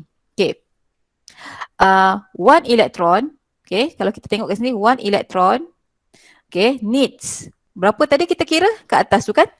2.18 times 10 to the power of negative 18 joule. Kalau kita nak remove 1 elektron daripada 1 atom, kita perlukan 2.18 darat 10 kuasa negatif 18 joule. So now kita nak remove berapa banyak? 1 mole, betul tak? Betul. Therefore, 1 mole of electron, okay. Kalau kita nak remove 1 mole of electron, maksudnya macam mana kita nak kira? Contoh, jadi 2.18, sekejap saya naik ke atas sikit. Okay, 2.18 times 10 to the power of negative 18 joules is the energy required for 1 electron. Awak mungkin guna perkadaran matematik yang ataupun guna matematik biasa je, tapi saya gunakan perkadaran yang related to chemistry ya. Okay, 1 elektron dia perlukan 2.18 darat 10 kuasa negatif 18 joule. Okay, but we are going to remove 1 mole of electron. Okay, 1 mole of electron, maksudnya 1 mole electron kat sini. Okay, where 1 mole of electron contains 6.02. Dalam kita punya apa tu? Table relative atomic masses tu, kita gunakan nilai 6.02 darat 10 kuasa 23 electrons. Jadi sekarang kalau you tengok elektron dengan elektron cancel out. Nampak tak kat sini? Yang tinggal joule and mole. Yang penting mole lah. Yang ini, yang elektron yang kat sini ni tak tulis pun tak apa. Kita tahu 1 mole sebarang apa memang mengandungi 6.02 darat 10 kuasa 23. Okey, Sora tolong kira kan dapat berapa ni? Dapat berapa? 1.31 darat 10 kuasa 6 joule 10 kuasa per mole. 6 unit joule per mole. Betul. Betul. Joule per mole tu betul. Maksudnya 1 mole elektron dia perlukan 1.31 darat 10 kuasa 6 joule. Energy untuk remove 1 mole elektron. But the question asks you to what? To calculate in kilojoule per mole. So final answer maksudnya dapat berapa? 1.31 darat 10 kuasa 3 10 kilojoule kuasa per mole. 3, yes, kilojoule per mole. So tukarlah sendiri joule ke kilojoule tu ya. Jadi apa maksud yang ini? Ini adalah ionization ataupun energy lah, ionization energy ataupun energy required lah. Ionization energy for removal of 1 mole electrons. Sebab itu unit dia ada per mole, sebab kita relate dengan 1 mole. Kalau you perasan yang tadi tu, yang soalan 1 tu tak ada per mole kan? Sebab kita hanya kira untuk 1 elektron. Okay, any question? Dah pukul berapa ni? Nak ajar lukis sikit. Ada sikit lagi soalan weaknesses. Okay, ada soalan untuk yang ni? Tak ada kan? Tak ada. Okay. Baik, kalau tak ada, saya nak tengok soalan yang weaknesses. Lepas tu, weaknesses tu sikit je. Yang penting kita tahulah kelemahan Bose atomic model. Okay, sekejap saya copy dululah. Nak conteng. Okay, lock lagi. Okay, copy, bawa ke page sebelah. Okay. Baik. State the limitation of Bohr's atomic model. Give two other species that obeys Bohr's atomic model. And state the dual nature of de Broglie, state the dual nature of electrons using de Broglie's postulate and Heisenberg uncertainty principle. Okay, yang ini saya hanya fokus, saya tunjukkan sajalah nota sekejap kelas. PDF students lah, senang kita. Okay, sebab jawapannya itu je. Cuba saya nak terangkan sekali lagi. Okay, sekejap. Okay.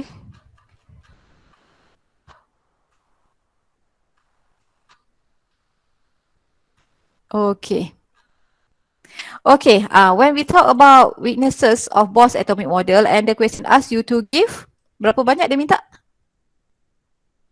2, right? 2. Give two other species that obeys Bohr's atomic model. So maksudnya you boleh pilih mana-mana. Okay, you boleh pilih mana-mana lah kat sini. Cuma kena faham lah Saya rasa saya dah jelaskan hari tu. Sebab Bohr's atomic model only explain or Bohr only studied the hydrogen atom. Jadi apa-apa line spectrum yang kita belajar sebelum ini, dia hanya berkait dengan hydrogen spectrum. Okay, so that's why the first weaknesses, it can only explain the hydrogen spectrum or spectrum of ions that contain only one electron. You boleh jawab sampai sini sajalah. Sampai perkataan one electron. Kalau rasa takut dalam exam nak bagi contoh macam mana kan, takut lupa. Ni dah sangat jelas. Maksudnya dia punya kajian ini ataupun Bohr's atomic model hanya sesuai untuk spesies yang ada satu elektron saja. Okay, maybe you boleh bagi, katalah tak ingat yang lain. Okay, you nak bagi bawah. He proposed that electrons could only orbit at specific fixed distance from the nucleus. Ini, tapi sebenarnya electrons do not travel in a fixed orbit. Okay, sekejap saya share. Saya harap boleh ni. Saya rasa saya ada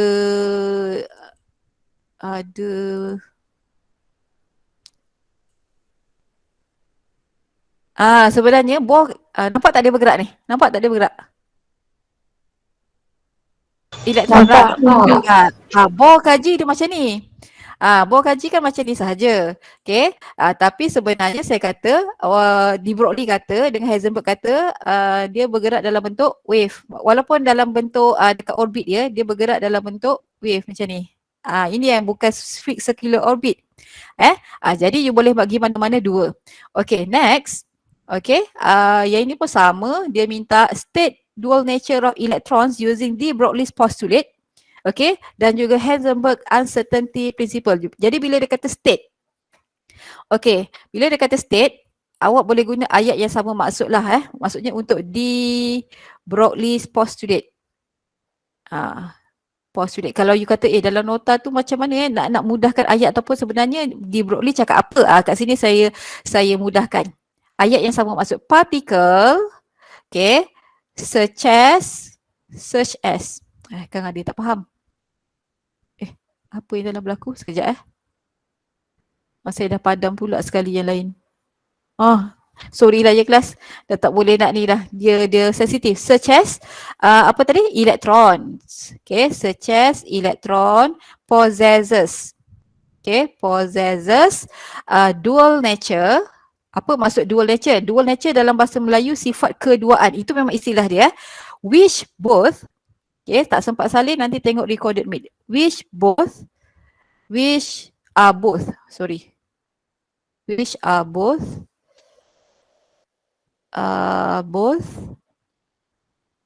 the wave, mesti ada perkataan the wave and particle properties.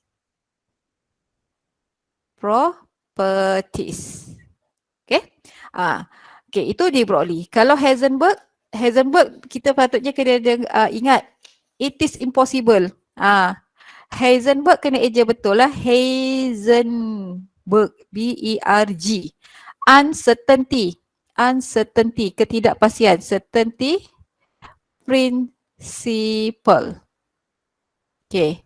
So, you may, let's say katalah nak salin je kan daripada nota tu pun boleh, tak ada masalah. It is impossible. Yang ni, kita tulislah it is impossible.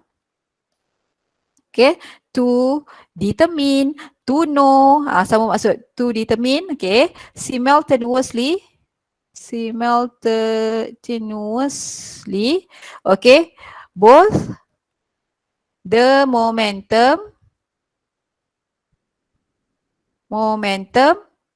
and apa dia kelas?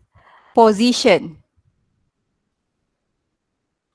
of a particle. Ni ayat yang mudah saya bantu awak. Of a particle with certainty. Maksudnya kita memang, atau ayat nota tu okey. With certainty. Maksudnya agak mustahil kita nak tahu kedudukan dan juga hal laju momentum elektron itu dengan tepat pada satu-satu masa yang sama. Disebabkan apa sebenarnya? Disebabkan dual nature ni. Sebab dia ada wave bergerak dalam bentuk gelombang, mestilah dalam masa pada satu-satu masa kita ada ketidakpastian.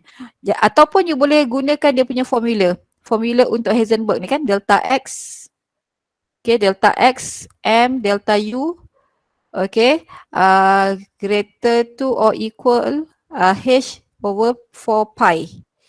Kalau tak ingat formula ni tak apalah, yang penting faham dia punya statement tu. Okay, any question untuk yang ini? Sebab saya tak nak pergi yang untuk minggu depan, saya nak ajar lukis sekejap. Ada soalan?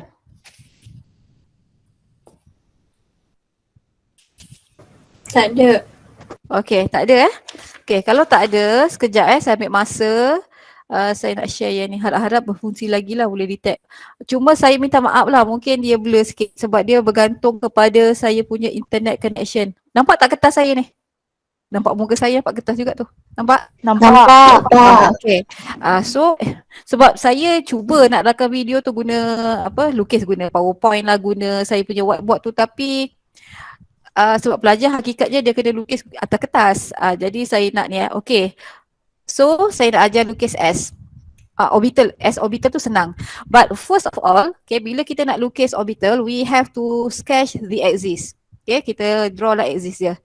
Okay, we have Z axis. Okay. Sekejap Okay. Alright, X axis. Dia ikut buku lah. Kadang-kadang buku tu paksi X, Y, Z dia tak sama macam saya buat. Tapi kami sebagai pensyarah ikut je buku international. You nak tukar, yang penting betul dia punya orientation. Okay, this is X, Y. So X, Y, Z. Alright. Okay, jadi kalau S orbital, saya nak tanya, S orbital ni dia punya bentuk macam mana kelas? Bulat. Bahasa Bulat. Melayu bulat ke? Spherical shape. Spherical kan? Alright. Okay, kalau dalam exam sebenarnya kita memang lukis guna freehand je pun. Cuma saya takut kalau saya nak lukis macam ni kan tak jadi sfera lah kan. So it has spherical shape. Kipas angin ni. Sekejap Okay. Jadi saya tunjukkan kat sini, saya gunakan duit shilling lah. So kalau you nak guna, tak nak guna duit shilling pun tak apa. Okay, spherical. Sebab saya nak terangkan orbital tu. Ni baru ajar lukis saya belum ajar lagi spesifik SPD tu macam mana nak tentukan. Saya dah ajar dalam kuliah sebenarnya kan. Okay, jadi kalau you lihat kat sini, okay, bila kita kata orbital kan, okay, saya nak tanya dulu, what is the definition of orbital? What is orbital?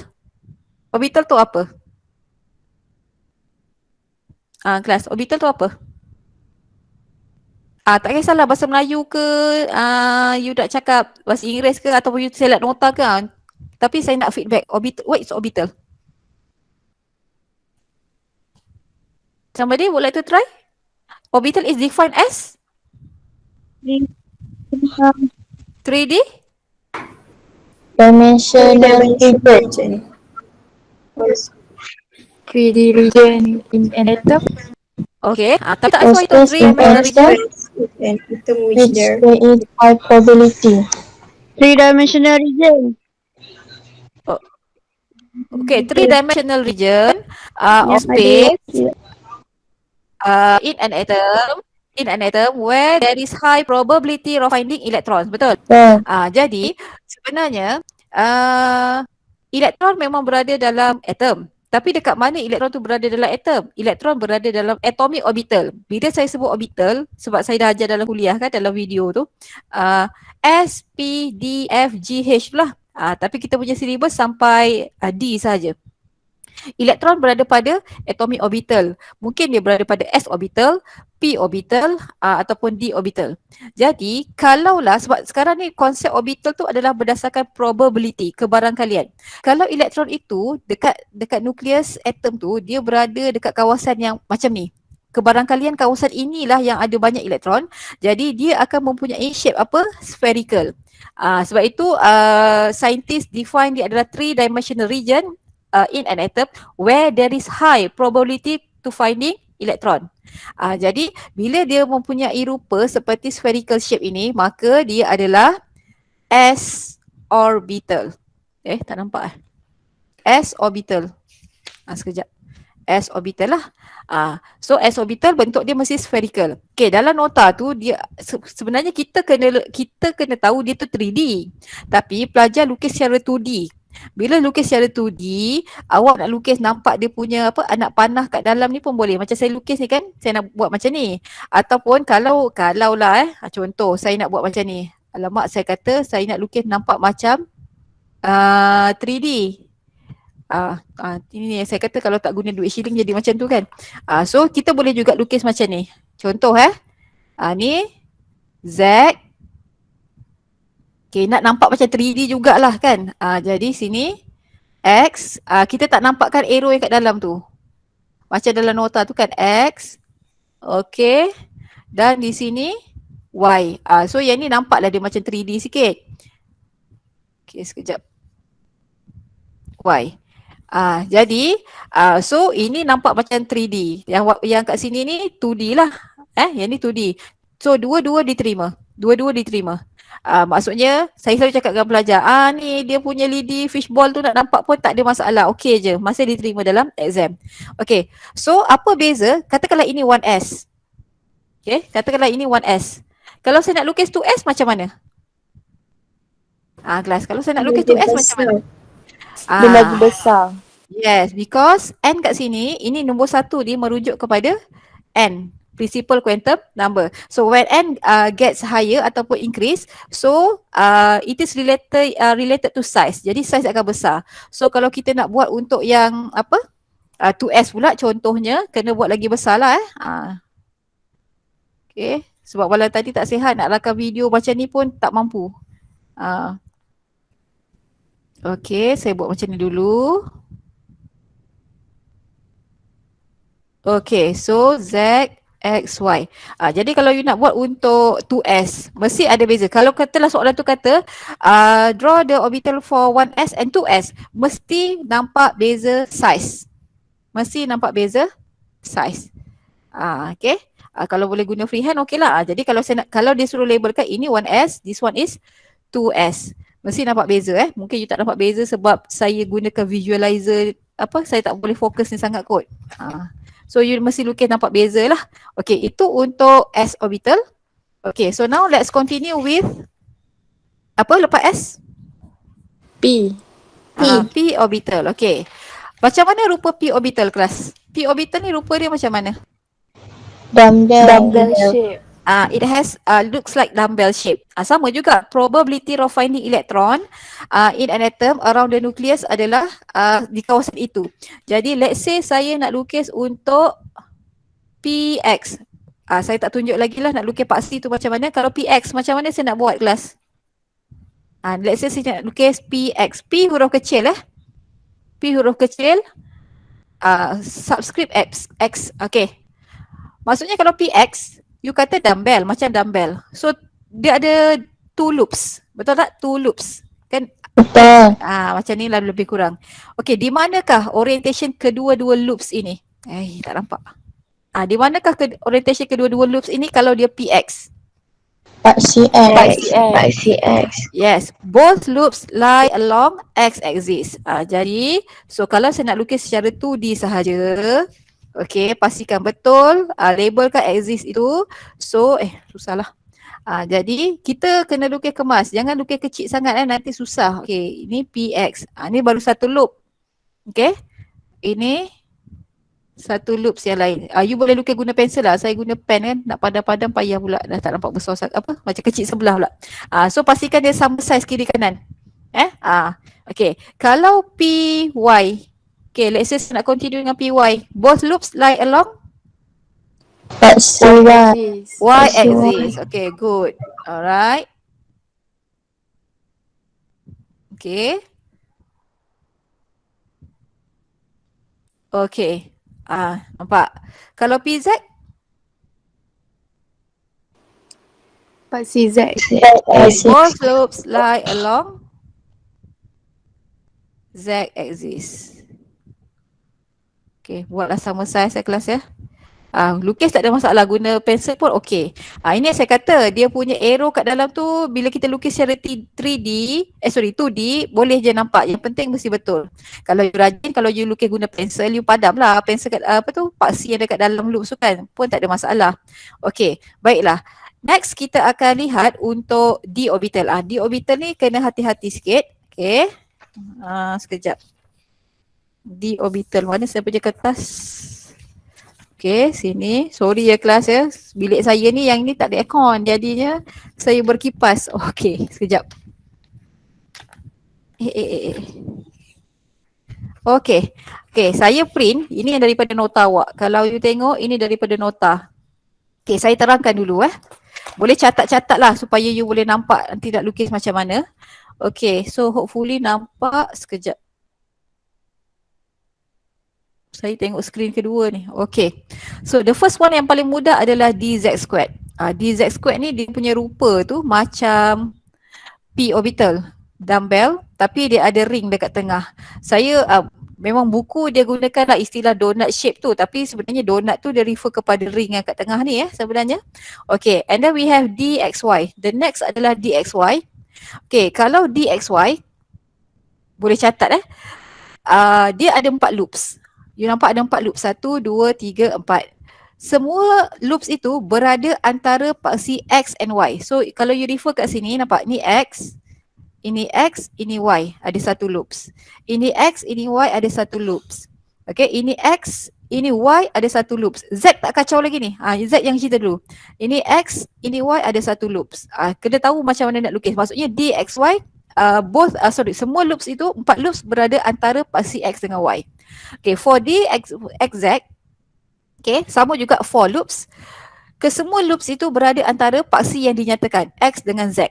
Paksi keempat-empat loops tu berada pada antara bukan pada antara paksi X and Y. So Z hanya lalu sahajalah. Okay, nanti saya tunjukkan. Kalau di YZ also it has 4 loops, okay, di mana keempat-empat loops itu berada antara paksi Y dengan Z. Okay. Dan D X squared Y squared senang juga nak lukis. Dia ada 4 loops tetapi kesemua loops itu berada atas. Berada pada paksi X dan paksi Y. Okey, saya tunjukkan satu. Okey, saya tunjukkan yang biasanya pelajar susah sikit lah dia nak lukis. Dia rasa susah. Okey, saya tunjukkan D X Y. Okey, so yang pertama sekali kita buat dia punya axis lah. Okey, okey, kalau D apa tadi? X, Y. Ada berapa loops? D, X, Y ada berapa? 4. Okay, keempat-empat loops tu berada dekat mana? Antara X axis, Y axis. Antara X axis, Y axis. Jadi awak lukis dulu X dengan Y. Paksi dia. Awak lukis dulu X. Okay. Nanti boleh tengoklah saya punya recorded meet Y. Kita lukis dulu. Okey. Baik. Jadi bila kita dah lukis, kita buat dia punya keempat-empat loops dulu. Okey. Jadi you kata the loops, all loops berada in between X dengan Y. Okey, ni X dengan Y size mesti sama lah ya. Saya cubalah. Sebab guna pen kan, kalau guna pensel boleh padam-padam. Okey, ni dah 1. Ini 2. Okey, ke sini nukleus tengah nukleus tetap kat tengah tu. Sama aje. Okey, ini 1 lagi. Nampak 4 kan? Okey, paksi apa yang tak ada kelas? Z. Jadi yang Z tu dia hanya berada dekat tengah tu. Jadi dia lalu sahaja. So kalau kita kena gambarkan secara 3D lah walaupun kita lukis 2D kan. So dia lalu ke atas dan terlindung sikit. Jadi yang ni macam terlindung, so dia kat bawah ni je. Jadi itu satu cara kita nak lukis. DXY. DXY Okey, baik. Satu lagi, saya ambil masa ni lah kalau tak nanti kan pelajar tak tahu nak lukis. Okey, satu lagi adalah apa? Sini kertas saya. Katakanlah DXZ. Okey, siapa yang dah free tu cuba buat DXZ. DXZ. Okey, nak lukis paksi apa dulu? DXZ. X dengan Z. Okey, X dengan Z. Okey, X katalah X macam ni. Tak apa, mula-mula ni tak berapa nak mahir tu okey je. Nanti lama-lama akan mahir. Okey. X, Z yang mana? Kalau kita ikut parameter yang saya buat tadi, Z yang inilah kan. Okey. Jadi sekarang ada berapa loops kelas? 4. 4 loops semuanya berada in between X and Z axis. Okey, contoh kat sini 1. Okey. 2, ni okey sikit lah kot. Okey. 3 and 4. Okey. Awak buat cantik-cantik Saya bukan guna whiteboard. Maksudnya bukan whiteboard sebenar. Saya tak boleh nak padam. Okey. Baik. Jadi apa paksi yang tak ada lagi ni? Y. Y, makanya Y sepatutnya macam ni kan. Dia lalu je lah. Dia lalu sahaja. Okey. Terlindung sikit. Yang satu lagi tu terlindung ke belakang. Okey. Y. Okey. Satu lagi DYZ. Okey, cuba buat DYZ. Nak lukis paksi apa dulu? DYZ. Paksi apa kita nak lukis? Y dengan Z. Y dan Z. Y dan Z. Okey, saya lukis Z dulu. Y. Okey, Y tadi saya buat macam ni. Okey. Y. Okey, jadi how many loops? 4. 4. Semuanya berada in between kan? Yeah. 1, 2, 3. Sebab kalau saya nak lukis besar-besar sangat kan nanti lagilah dia sengit-bengit. 4. Boleh lah. Okey, so paksi apa yang tak ada? Kita belum lukis paksi apa? X. X. Jadi konsep dia sama. Yang tak ada kat dalam dia punya nama ni, okay, dia hanya lalu sahaja kat situ. Jadi kita buatlah. Dia macam lalu je lah. Okay, yang satu lagi tu terlindung kat belakang. Belum masih ingat. Okay, so this is X. Okay. Next. Yes. Contohlah kan kalau dalam soalan dia minta lukis DXY, DXZ dengan DYZ tu, tapi kita tukar kedudukan paksi tu tak apa kan? Kedudukan paksi tu tukar tak apa. Contohlah contoh mungkin ada pelajar dan ada juga pensyarah saya tengok. Saya suka juga tengok pensyarah lain mengajar. Dia buat ni Z. Mungkin dia buat macam ni adalah X. Macam ni adalah Y. Pun boleh. Yang penting orientation tu masih betul. Faham tak? Orientation tu mesti betul. Contoh kalau you nak lukis DYZ pastilah betul-betul kan. DYZ maksudnya walaupun you tukar dia punya label paksi ni, maksudnya dia mesti orientation loop tu berada pada tempat yang betul. Tak semestinya mesti ikut yang macam ni lah. Yang saya buat ni kan XYZ macam ni kan. Okay, siapa tadi yang bertanya tu? Siti Nur Amirah. Okay, baik. Next yang kita belum buat adalah okay, sama. D apa? Yang kita boleh buat DZ squared dengan DX squared Y squared betul? Betul. Okay, kalau sekejap saya ingat DX squared walaupun ada tolak kat sini tapi sebutnya DX squared Y squared. Okay, ini paling mudah, dia ada 4 loops juga tapi keempat-empat loops itu berada pada paksi yang dinyatakan X dan Y. Jadinya sekarang saya guna kertas ni saya tak boleh nak padam. Okey. So saya akan ikutlah cara macam mana. Ada satu cara macam ni, kita buat macam ni. Sorry.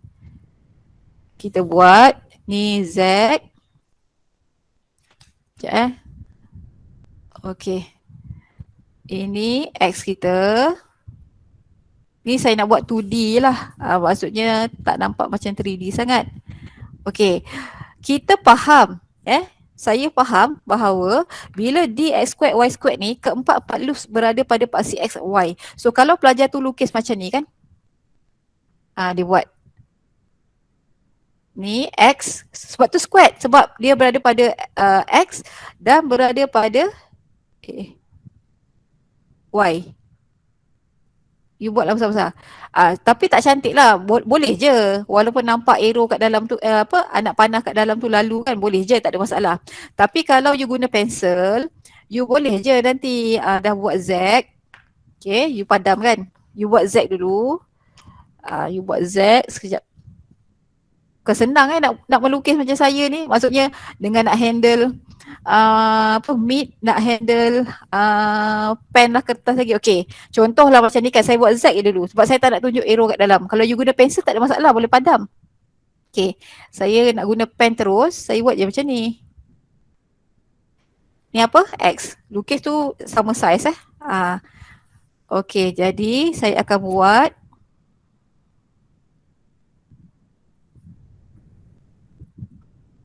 X. Okey, nampak? So, satu lagi katalah Y. Nak buat Y squared. Okey.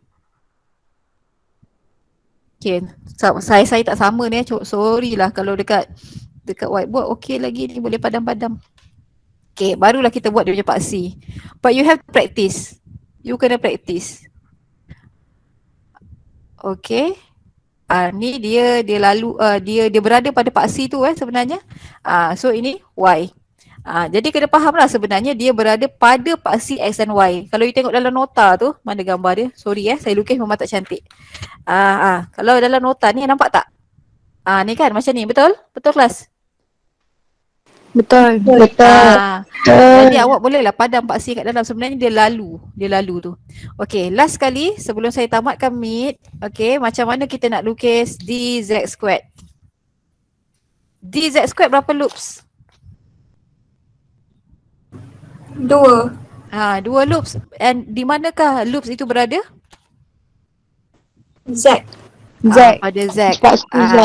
So kalau you tak nak padam dia punya paksi tu, tak ada masalah, buat je Z. Okey, buat je Z punya axis. Okey, lepas tu you buat macam ni. Kan? Okey, lepas tu kalau nak ikutkan kita ada apa ni? X axis. Sekejap saya naikkan. Okey. And Y axis. Okay. So, maksudnya two loops ini berada pada lie along Z axis, tapi untuk dz squared dia ada ring kat tengah ni.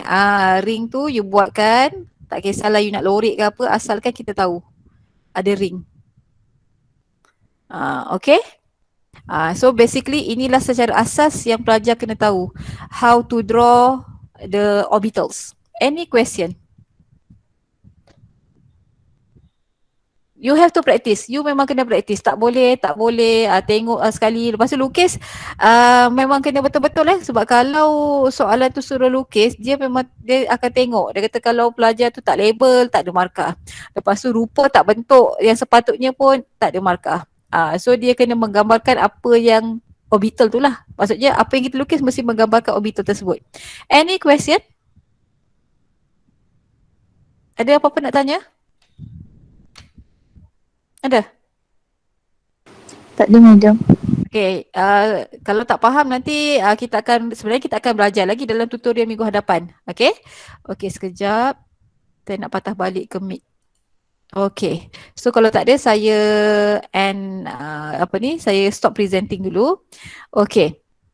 Baiklah kelas, untuk kelas esok kita ada amali kan, eksperimen 2. Okay, saya minta maaf lah, eksperimen 1 tu belum sempat lagi saya nak return sebab saya agak busy dalam seminggu 2 ni dengan macam-macam benda lah, nak siapkan soalan assignment, lepas tu kejap lagi pun ada mesyuarat, petang pun ada mesyuarat. Nanti saya akan return juga. So jangan risau. Cuma untuk kelas esok, saya belum sempat lagi masukkan dalam GC. Awak tengok dulu prosedur eksperimen tu and then dia punya video. Video tu saya dah attach juga dekat GC minggu lepas kan. Tengok dulu tapi nanti petang ke malam saya akan masukkan jugalah. So esok saya akan terangkan eksperimen tu. Eksperimen tu ni kita tak boleh buat lebih kurang sebab nanti practical test dia lebih kurang macam eksperimen tu. So jadi banyak perkara lah esok saya akan highlight untuk eksperimen tu. Macam mana kita nak analyse data dan sebagainya. Okay, any question? Ada soalan? No, madam. Tak ada Okay. madam. Baik, kalau tak ada saya tamatkan dulu sebab pukul 10 saya ada mesyuarat, saya nak kena ready sekejap. Okay, that's all for today. Thank you class and don't forget to key in the attendance. Alright, thank you. Thank you, madam. Alright, okay. Thank you, madam. Okay, bye. Thank you, madam. Okay, bye. madam. Alright. madam. Okay.